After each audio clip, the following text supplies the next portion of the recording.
You can't scale a business designed for the old version of it.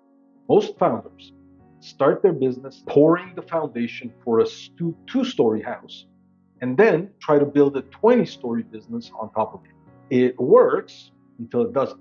And when the weight of growth hits or a change comes along, let alone an earth-shattering one like AI, the whole thing starts to crack.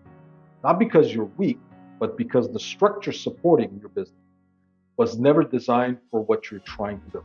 Here's the part most founders don't want to admit. You built that structure. You built it from who you were, not from who your business needs you to become. That's when momentum disappears. That's when everything takes twice the effort just to maintain it. And that's the point where most founders either wake up or burn out. You've been trained your whole life to succeed inside someone else's system. Hit the target, meet the standard, follow the process, do the work. But entrepreneurship isn't about filling a role in a system. It's about designing the system and leading the people who run it. That's exactly why the instinct that made you excellent in your craft quietly sabotaged you over time. Push harder, you learn more, you do more, you solve more emergencies. And the business still gets heavier every month. Not because you're doing the wrong things, but because you're doing the right things using the wrong blueprint. You're scaling with yesterday's identity. It just doesn't work. And here's what happens next. Predictably, your team may be leaning on you for every decision, or is burning out because their emergencies become your priority, or quitting and using your playbook to compete with you.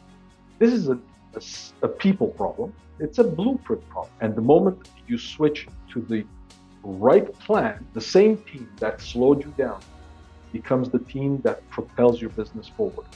Most founders I found try to fix symptoms. I redesigned architecture. Take Sharon, one of the founders I wrote about in my book, Inner Game, Outer Game.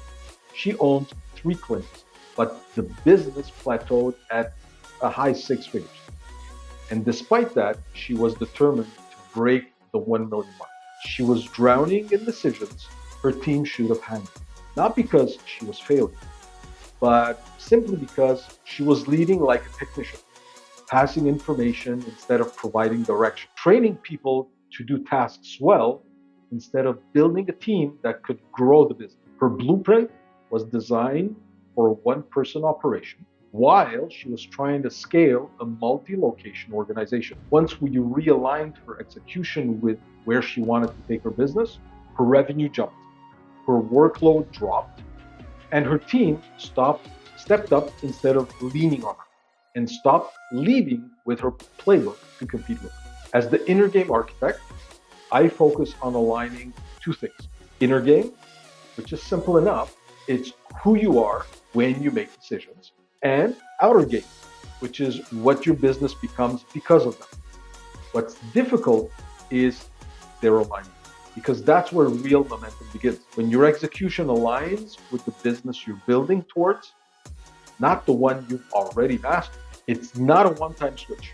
It's an ongoing process, bringing your thinking, expectations, decisions into alignment with the business you're designing. So your execution finally supports your vision instead of fighting it. When alignment locks in, everything gets lighter, clearer, faster. It's not magic. It's not difficult. That's architecture I can help create. If this hit you, you're exactly where you need to be. This playlist breaks down how alignment creates growth that feels cleaner, easier, and more sustainable. And in the next video, I'll reveal why the problems you're fighting aren't the ones that are holding you back, why that happens, and how to fix it. Start here. It'll change the way you think about growth forever.